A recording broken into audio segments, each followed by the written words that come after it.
bem-vindos de volta ao nosso programa ao vivo pela sua TV Arapuã, 8 horas e 11 minutos. Gente, olha só, hoje vamos falar sobre doenças cardiovasculares e na Semana Mundial do Coração, vamos chamar a atenção para essas doenças que são silenciosas e se desenvolvem ao longo dos anos, né, Pois Marília? é, pessoas sedentárias, obesas, diabéticas ou até mesmo com um histórico assim de doenças cardíacas na família devem também ficar atentos, tá bom? Então, quem vai esclarecer todas as nossas dúvidas de hoje é o Dr. Valério Vasconcelos e a gente já está recebendo ele aqui no estúdio. Bom dia, Dr. Valério. Bom dia, doutor. Seja bem-vindo amanhã da gente de hoje. Obrigada pela presença mais uma vez, né? Muito obrigado pelo convite. E olha, pra você que tá em casa, quer ligar pra gente, tirar suas dúvidas, tá? Fazer sua pergunta, ligue no 3262-0404, tá certo? O telefone já está aberto, tá? Ele acabou de chegar de São Paulo, tem novidade pra gente aqui. Novidade Coisa boa, né? Pra gente boa. ficar assim já, opa, então quer dizer que isso, né? Daqui a pouquinho, não vamos falar agora não, né, Pri? Inteirado um dos órgãos mais importantes do nosso corpo humano. Aliás, o mais importante depois do cérebro, não é isso, doutor? Exatamente. É verdade. Vamos Doutor lá. Valério, quais são os sinais que podem indicar problemas no coração? Então, veja, sinais como dor no peito, falta de ar, sensação de fraqueza, batedeira no peito, são as palpitações, a sensação de que vai desmaiar e muitas vezes até o desmaio, inchaço nas pernas, mas muitas vezes você também pode não ter nada, aparentemente, como jogadores de futebol que às vezes estão jogando e tem parada cardíaca porque tem um problema cardíaco que não foi detectado. Então, às vezes, as doenças cardíacas elas podem ser silenciosas e aí não apresentar nenhum desses sintomas e a pessoa ter algum problema, como um infarto, que é o que se chama ataque cardíaco. Você falou assim de, por exemplo, jogadores de futebol. Realmente já houve vários casos.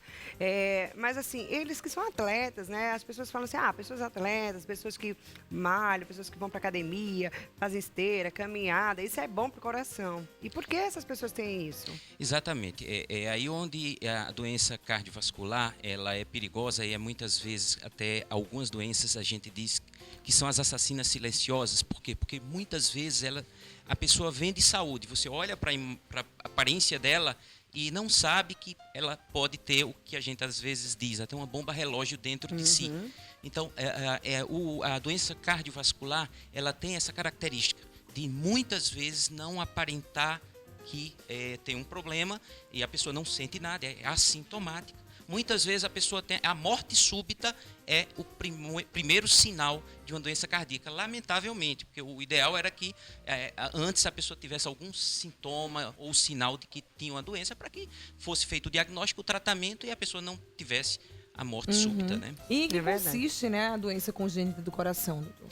A doença congênita muitas vezes a pessoa traz na genética, né? Quer dizer, pai e mãe que portador de uma cardiopatia, de uma doença no coração, o filho pode ter aquela doença. Muitas vezes até as arritmias cardíacas, elas que acontecem em pessoas jovens, jogadores de futebol, alguns tipos de arritmias são congênitos, né? Quer dizer, ela traz na sua genética e ela descobre, às vezes, durante uma partida de futebol. Ok. Bom, opa. Vamos lá. Alô? Alô, Oi, bom dia, quem fala? bom dia, quem fala é Edna. Oi, Edna, e qual é a sua pergunta? A minha pergunta é um bom dia para vocês, parabéns Bom pelo dia. programa de vocês. Obrigada, duas. meu amor. Obrigada. Eu queria fazer uma pergunta ao doutor Valério. Doutor Valério, é o seguinte, eu tomo um remédio para pressão e continuo inchando, minha perna incha, só que infelizmente dentro de João Pessoa é difícil a gente pegar um cardiologista que ele se interesse pelo problema da gente através do PSF. Existe bons cardiologistas? Existe, mas particular. Então, quem não tem condição de pagar, sofre pelo SUS.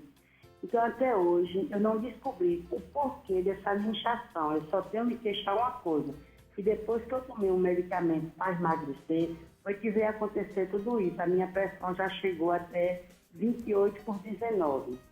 E eu acho muito difícil que alguém tenha uma solução para resolver e me dizer o que é que está acontecendo, porque eu tomo um remédio direitinho, eu não bebo, eu não fumo. Infelizmente, até hoje eu não encontrei uma solução para esse problema. Parabéns e muito obrigado pela sua atenção. Obrigada, viu, amore? Muito obrigado pela pergunta. Veja bem, o remédio para hipertensão, alguns medicamentos, eles têm essa característica. Em algumas pessoas, o remédio pode causar o que a gente chama de edema, quer dizer, que é o inchaço nas pernas. Às vezes, se a pessoa não tinha isso e começou a tomar o medicamento, é provável que o edema ou inchaço, ele seja decorrente do medicamento. Mas existem outras causas, como problemas vasculares também. Então, às vezes, a pessoa pode ter um problema, pode ter varizes, fica muito tempo de pé, ou às vezes a pessoa ganha um pouco mais de peso, dificulta a circulação. Pessoas que às vezes são sedentárias podem ter mais dificuldade de circular e com isso pode ter um pouco mais de inchaço. Existem várias causas, como também, claro, pessoas que portadoras de doenças no coração, como o coração inchado, que é o que se chama coração crescido, também pode causar o edema.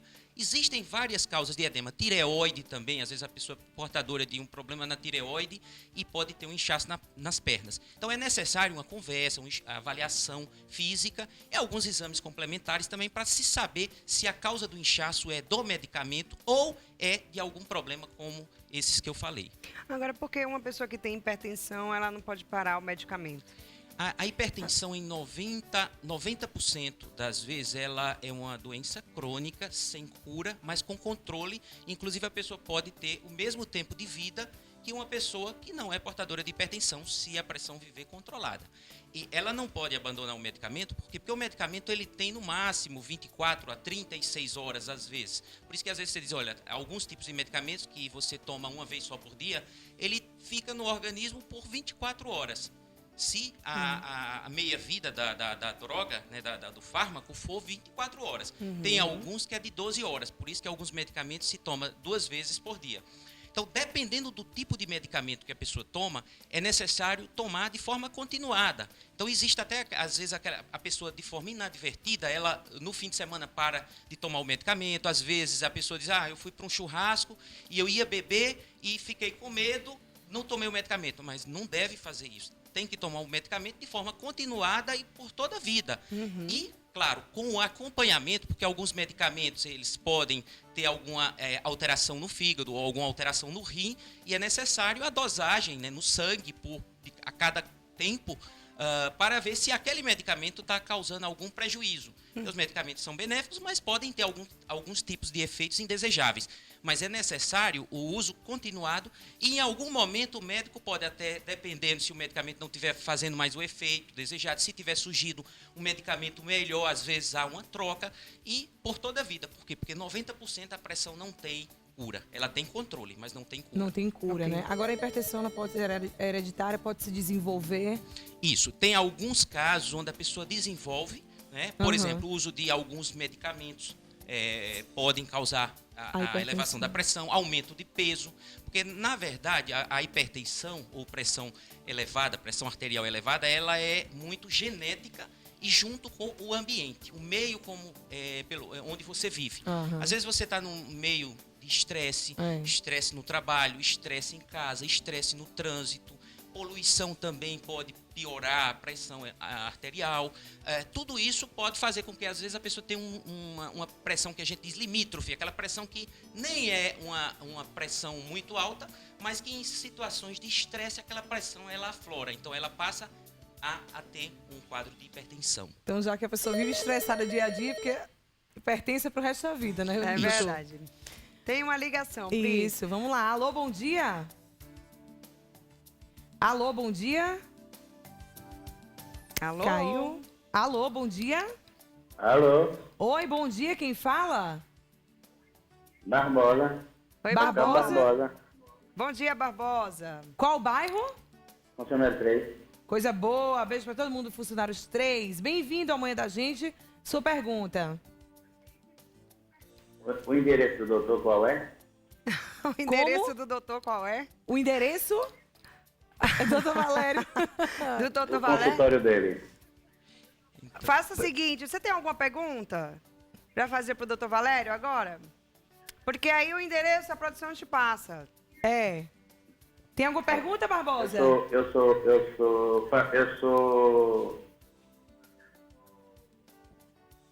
safenado. Certo. Safenado, não é isso? E queria acompanhamento. Certo. Mas você queria fazer alguma pergunta em relação a isso?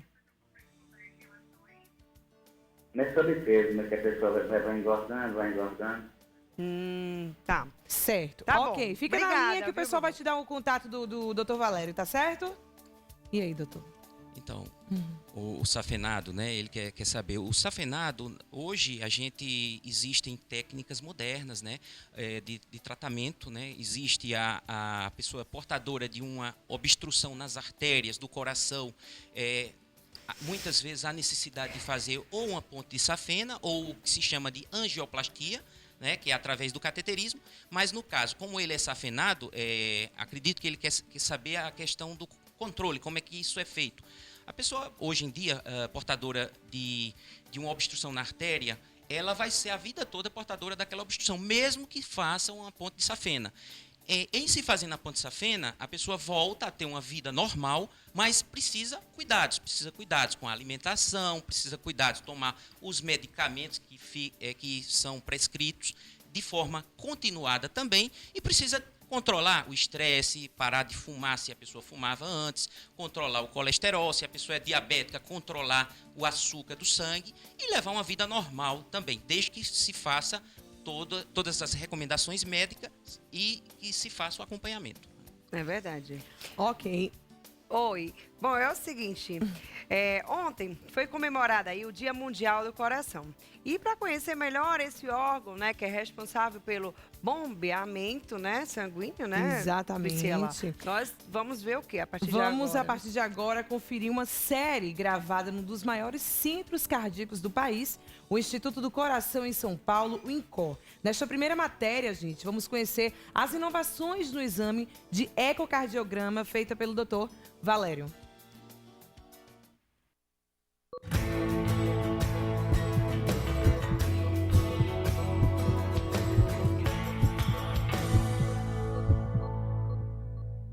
Na Semana do Coração, vamos conhecer um pouco dos exames e tratamentos destinados a um dos órgãos mais importantes do corpo. Tudo direto do Instituto do Coração em São Paulo, o INCOR. Para isso, contamos com a ajuda do cardiologista paraibano, Dr. Valério Vasconcelos, que também é pesquisador na Unidade de Saúde Paulista. De acordo com o Ministério da Saúde, as doenças cardiovasculares são as que mais matam no Brasil, sendo responsáveis por 29,4% do total das mortes. Isso significa que mais de 308 mil pessoas falecem principalmente de infarto e acidente vascular cerebral, o AVC. É um óbito a cada 2 minutos. 30 por hora e 720 mortes por dia. A maioria dessas vítimas é formada por homens, com média de 56 anos de idade. Os números colocam o país no 10º lugar do ranking mundial de mortes por doença cardiovascular. Para que isso não aconteça, o paulistano Vitor faz questão de cuidar da saúde dele. Há 2 anos ele é acompanhado pelos médicos do INCOR e realiza exames de rotina para saber se o coração está em dia.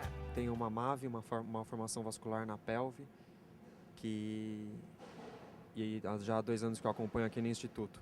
O exame que Vitor acabou de realizar é um ecocardiograma. Segundo o diretor do Serviço de Ecocardiografia do INCOR e professor de Cardiologia da USP, Wilson Matias, o procedimento é um dos mais utilizados no mundo para estudos de todas as doenças vasculares.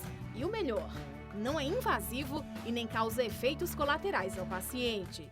Atualmente, ele possui, além da indicação nas várias doenças cardiovasculares, o ecocardiograma possui várias modalidades diferentes. Então, por exemplo, você tem a forma mais comumente realizada de ecocardiografia, que é o estudo através do tórax, onde se encosta um aparelhinho que emite as ondas de ultrassom e gera as imagens cardíacas, como imagens que são geradas por uma técnica através do esôfago, semelhante a uma endoscopia, onde a fonte de ultrassom é montada na ponta desse endoscópio e as imagens são geradas por trás do coração. E em breve, o ecocardiograma vai ser ainda mais eficiente.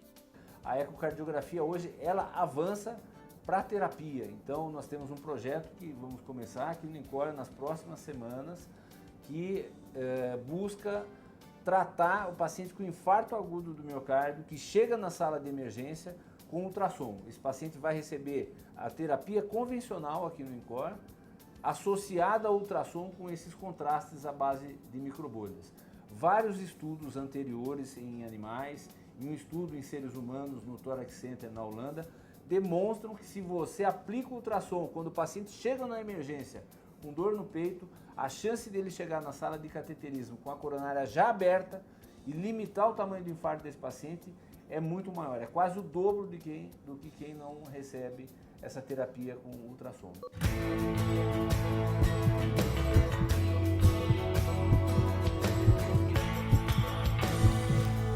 Maravilha, viu? Tá aí, gente. Nós mostramos para vocês uma matéria feita aí pelo Dr. Valério, lá em São Paulo. Comenta um pouquinho dessa matéria pra gente, Dr. Valério. Então, é muito interessante. O ecocardiograma, que é o segundo exame mais pedido, sempre o primeiro é o eletrocardiograma.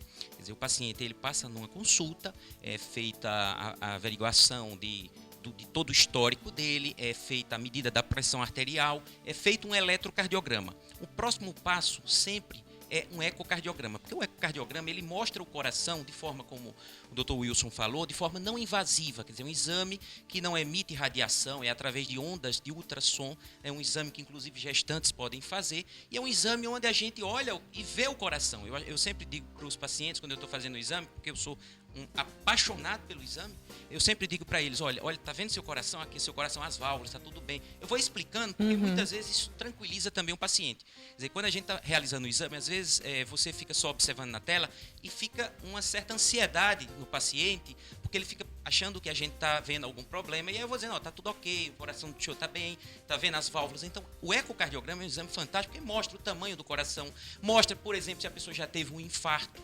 É muito comum, às vezes, por exemplo, um paciente diabético, por não ter nenhum sintoma, quer dizer, as doenças cardiovasculares muitas vezes não dão sintomas. E o diabético, mais ainda, normalmente não apresenta nenhum tipo de sintoma, você detecta um infarto, você detecta uma obstrução em uma válvula, você detecta um derrame no coração, enfim, você pode ver muita coisa, inclusive as modernas tecnologias hoje, elas fazem com que o paciente que tem um coração crescido e que está usando um medicamento e que não melhora, que é o que se chama da insuficiência cardíaca. Muitas vezes aquele paciente até está em fila de transplante cardíaco e através do ecocardiograma, com as novas tecnologias, com o que se chama hoje de ressincronização, você pode fazer com que esse coração trabalhe melhor e o paciente muitas vezes até sai da fila do transplante. Então é um exame fantástico.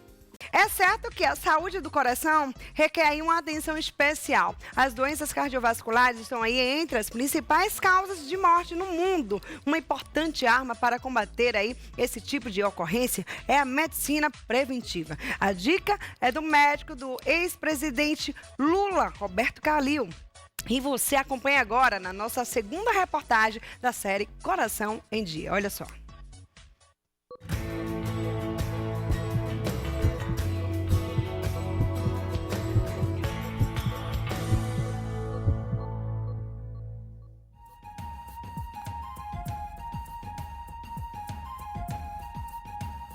Nos 2 primeiros meses de 2012, mais de 1.500 pacientes se internaram com alguma cardiopatia nos hospitais aqui da Paraíba.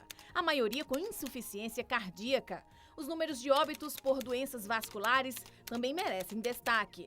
A taxa de mortalidade derivada de problemas do coração aumentou nos últimos 5 anos. Em 2008, de cada 100 mil habitantes, 200 morriam de complicações cardíacas. Foram mais de 7.500 óbitos. Ano passado, esse número subiu para 7.863 mortes, 206 a cada 100 mil habitantes. Mas esse problema não atinge apenas os paraibanos.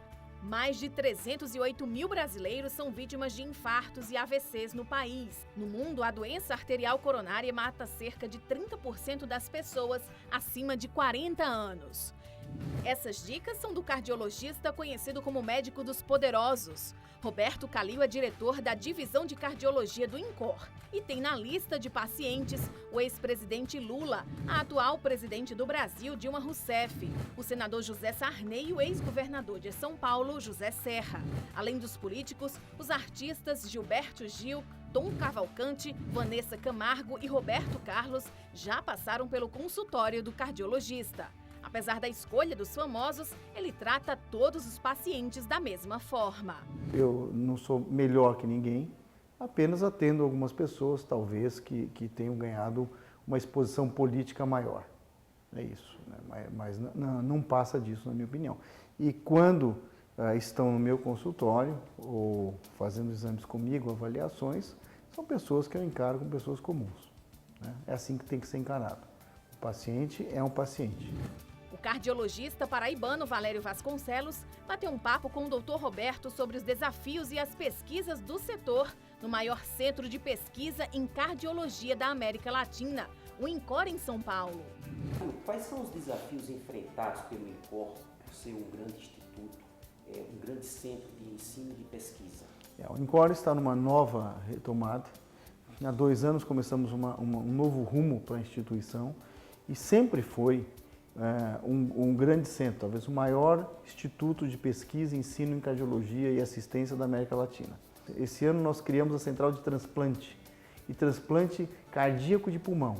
Então uma grande central, não existia isso, unindo o transplante cardíaco com o transplante pulmonar e existe uma gestão própria disso.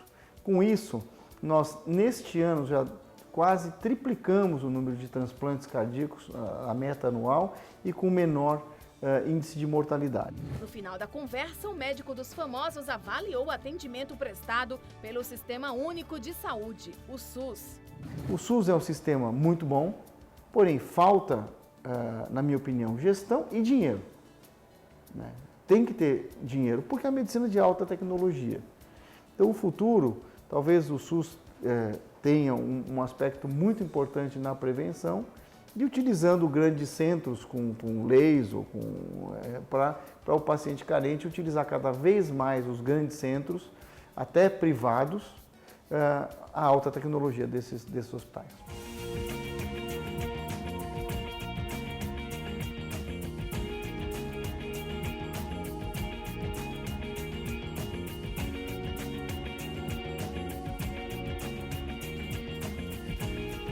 Cada matéria maravilhosa, hein, doutor? Bom, para você que está em casa, estamos aqui mais uma vez, tá? Recebendo o Dr. Valério Vasconcelos. E ele é cardiologista e está aqui tirando as nossas dúvidas, né? Nessa Semana Mundial do Coração, né? Do coração. Doutor, falando sobre diabetes, né? As pessoas diabéticas, eu queria saber qual a diferença de um coração de uma pessoa diabética e de um coração de uma pessoa que não é diabética. O diabetes, muitas vezes, ele leva a problemas na inervação, né, do organismo, né? Leva também problemas na circulação. Então, o diabético ele passa a ter problema na circulação. E a circulação, o coração, como sendo o órgão principal que faz com que haja uma circulação, esse coração passa a sofrer por problemas nessa circulação. E muitas vezes o diabético ele pode ter um infarto sem saber que teve um infarto. Ele pode ter uma sensação de mal-estar, às vezes ele pensa até que teve uma indigestão, ele sua, fica um pouquinho pálido, acha que foi uma comida que fez mal e naquele momento justamente ele pode ter tido um infarto. E aí a gente detecta em um eletrocardiograma ou em um ecocardiograma posteriormente. E aí o coração do diabético ele é muito mais propenso a ter esse infarto do que o coração de uma pessoa que não tem diabetes. E lembrando que a diabetes não tem cura, tem o controle. Exatamente. O diabetes é uma doença crônica também que precisa controle, porque ela não tem cura, na grande maioria das vezes, né? Às vezes, claro, se a pessoa tem uma tendência genética e tem um estilo de vida com alimentação inadequada, não pratica atividade física, ela se torna diabética e com o passar do tempo aquele diabetes vai aumentando, a taxa vai ficando cada vez maior e com isso ela passa a sofrer todas as consequências do diabetes. É verdade, assim, que, por exemplo, para uma pessoa mais jovem, ela sofre um infarto fulminante mais rápido do que uma pessoa mais idosa? Exatamente. Hoje o idoso ele tem muito mais circulação colateral.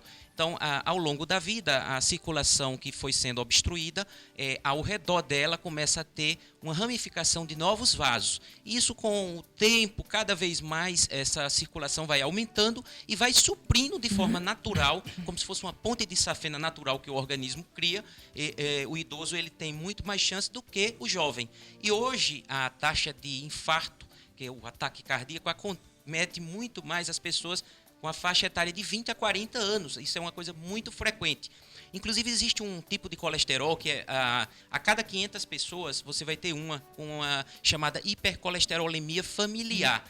E uma das coisas lá no INCOR que a gente está tentando e conseguiu aceno de trazer para cá é um projeto muito interessante que é o Hipercol Brasil, onde a gente consegue detectar se essa pessoa tem uma genética favorável a esse problema e que causa infarto em pessoas jovens.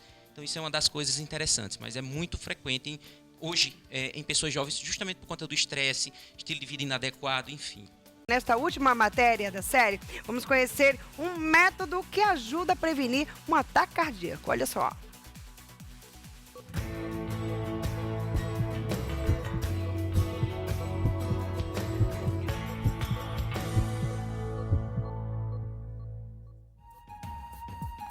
Continuamos no INCOR, em São Paulo, e desta vez vamos conhecer uma das formas de tratamento das doenças cardíacas, o cateterismo. Com a ajuda do Dr. Valério, também iremos descobrir se a fé pode curar um problema do coração. Um catéter como esse pode salvar uma vida. O objetivo do procedimento é garantir a circulação sanguínea. Por isso, um extensor é colocado numa artéria ou veia obstruída, geralmente por gordura derivada de uma alimentação nada saudável. Em apenas 30 minutos, o procedimento indolor é realizado no paciente. O catéter é uma sonda. É uma sonda que vai até dentro do coração. Todos os vasos sanguíneos ou vieram do coração ou vão para o coração. Então, através de qualquer vaso sanguíneo, é possível chegar até o coração.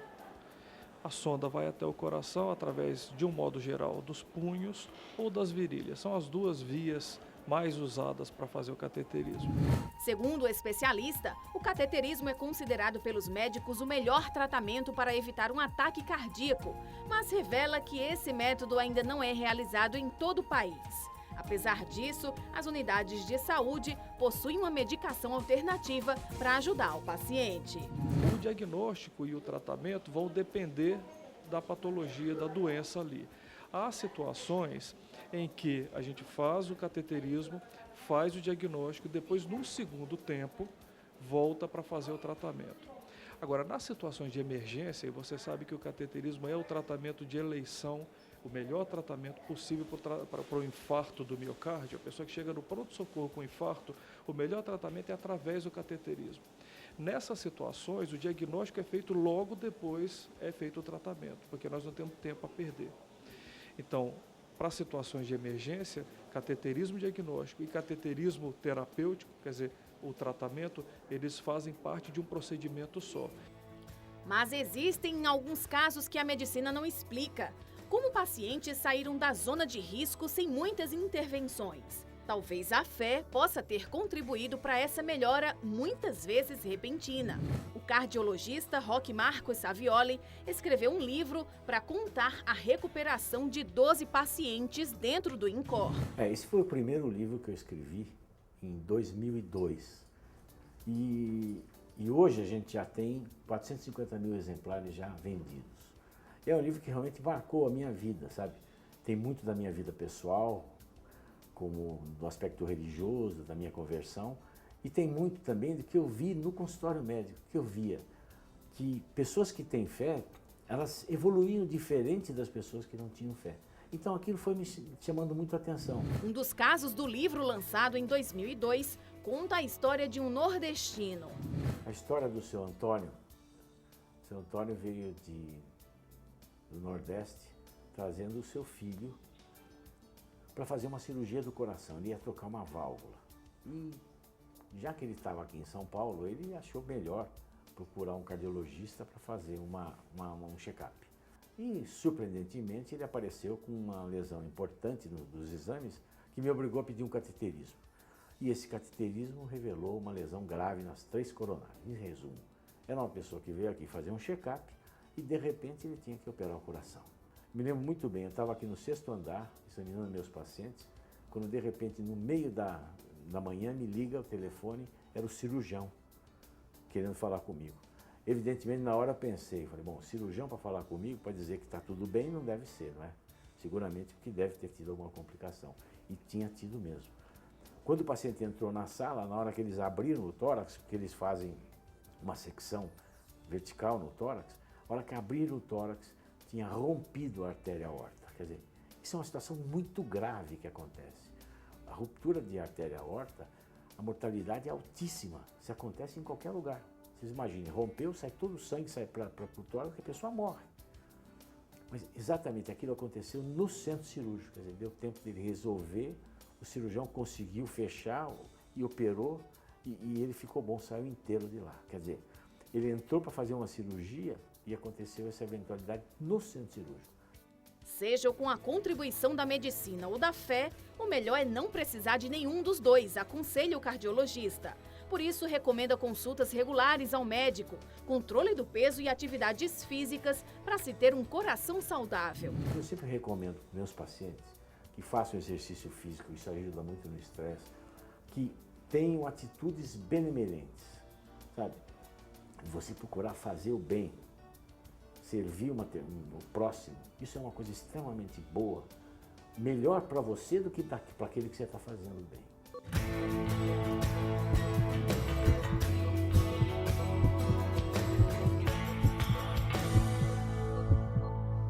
Opa, mas olha, voltando aqui com o doutor Valério, eu queria que o doutor Valério falasse pra gente sobre o que seria a angina, né? Também como é que ela age, os sintomas e como se prevenir disso. Angina, normalmente, quer dizer, o coração, ele é uma bomba muscular. E do coração sai a maior artéria, que é a aorta, e que se ramifica em várias artérias para irrigar todos os órgãos. As artérias que irrigam o próprio coração chamam-se coronárias, são artérias coronárias. Quando existe uma placa de gordura obstruindo uma dessas artérias, a artéria coronária, se essa obstrução é parcial, apenas uma parte está obstruindo, e a pessoa pode ter dor no peito toda vez que ela tem uma emoção ou quando ela faz algum tipo de esforço. Isso chama-se angina, ou seja, angina é a dor no peito provocada por um esforço ou por uma emoção, principalmente. Às vezes a pessoa tem pressão alta também, tem colesterol elevado, que aumenta a chance da pessoa ter a angina. Se essa angina ela evolui, se ela demora mais tempo, a pessoa não cuida, não toma o medicamento, não controla o colesterol, não controla o diabetes, no futuro essa pessoa portadora de angina poderá ter o ataque cardíaco, que é o passo seguinte. Então a angina é uma obstrução na artéria do coração que a pessoa tem dor toda vez que faz algum esforço. Tem um tipo de angina, que é uma angina que a gente chama como se fosse um pré-infarto, onde a pessoa tem dor independente de fazer esforço. A pessoa tem dor em repouso. Ela às vezes está tomando banho ou está sentada e ela tem a dor no peito. Ou seja, é uma forma de angina mais grave e que muitas vezes precisa uma intervenção. O que é que a gente orienta para que a pessoa evite ter isso? É fazer exames anualmente, fazer dosagem do colesterol, fazer dosagem da glicose, medir a pressão arterial. Uma coisa muito importante é a medição da circunferência abdominal, porque hoje às vezes a pessoa é magrinha, mas tem um abdômen um pouco aumentado, e isso é o maior causador de alterações metabólicas. E essas alterações metabólicas poderão fazer com que a pessoa tenha angina e infarto. E aquela aí, dorzinha fina que a gente sente uma pontada, isso, né? Não, às vezes tem uma pontadinha, uma dorzinha fina. A dor empontada, muitas vezes, que a gente chama de dor atípica, muitas vezes não tem nada a ver com o coração. Mas, mesmo assim, a dor no peito, ela sempre deve fazer com que a gente fique alerta e procure fazer uma avaliação, às vezes um eletrocardiograma ou outros exames, para saber se aquela pontada é ou não. Porque a dor da angina, muitas vezes, é uma dor em peso, uma dor em aperto no centro do tórax, às vezes um pouquinho mais para a esquerda e indo para o braço esquerdo, ou pescoço, mandíbula. Às vezes essa dor daqui pode ir também para as costas. Então a dor da angina ou do infarto é uma dor que, além de acontecer de forma mais difusa, de forma onde a pessoa às vezes espalma a mão, muitas vezes o paciente ele chega e diz assim: doutor, é uma dor, ou às vezes a dor ela tem uma característica de eles fechar o punho, ele serra o punho e coloca assim no peito. E essa dor empontada, muitas vezes quando a pessoa aponta assim, às vezes pode ser uma inflamação aqui em uma das costelas, às vezes pode ser o que popularmente as pessoas, fulano tem gases, tem muito gás, quer dizer, se alimenta de forma inadequada, com muita massa, com muita gordura, então às vezes pode dar essa dor. Ou alterações gástricas mesmo, refluxo gastroesofágico, problemas musculares também, problemas respiratórios também pode dar dor no peito, mas a dor... Ok, doutor Valério, obrigada pela sua companhia aqui hoje de manhã da gente. Volte mais vezes, né, Priscila? Com certeza, e vai ter um quadro aqui, né? Valério aqui, porque tem um quadro maravilhoso que a gente vai colocar no manhã da gente e que o doutor Valério também vai estar fazendo parte do nosso quadro, né, doutor Vai Valério? ser ótimo, tirar todas as dúvidas dos telespectadores e vai ser muito isso bom. aí. Muito obrigada, doutor.